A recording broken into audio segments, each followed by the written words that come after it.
যুক্তরাষ্ট্রের president Donald Trump ইংরেজিকে সরকারি ভাষা হিসেবে স্বীকৃতি দিয়ে একটি নির্বাহী আদেশে স্বাক্ষর করেছেন।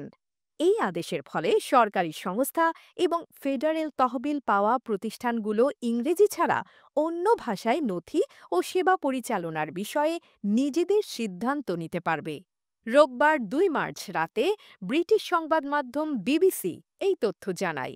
নতুন এই নির্বাহী আদেশ সাবেক প্রেসিডেন্ট বিল ক্লিন্টনের একটি আদেশ বাতিল করেছে, যেখানে ইংরেজি না জানা ব্যক্তিদের জন্য ভাষা সহায়তা প্রদানের বাধ্যবাধকতা ছিল।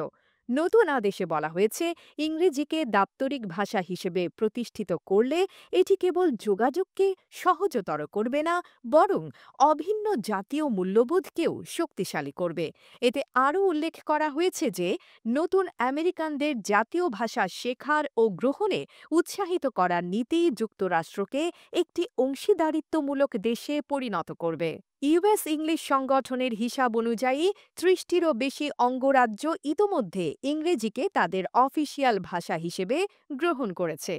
ট্রাম্পের শপথ গ্রহণের পরিমাণ কয়েক ঘন্টার মধ্যে হোয়াইট হাউসের অফিসিয়াল ওয়েবসাইটের স্প্যানিশ সংস্করণটি সরিয়ে ফেলা হয়। মার্কিন সেন্সাস ব্যুরোর তথ্য অনুযায়ী যুক্তরাষ্ট্রের ৩৪ কোটি বাসিন্দার মধ্যে প্রায় ৬ কোটি ৮০ লাখ মানুষ ইংরেজি ছাড়া অন্য ভাষায় কথা বলেন, যার মধ্যে ১০৭টিরও বেশি নেটিভ আমেরিকান ভাষা রয়েছে। সেন্সাস ব্যুরো জানায়, যুক্তরাষ্ট্রে ইংরেজির পর সবচেয়ে বেশি কথ্য ভাষাগুলোর মধ্যে স্প্যানিশ, বিভিন্ন চীনা ভাষা ও আরবি রয়েছে।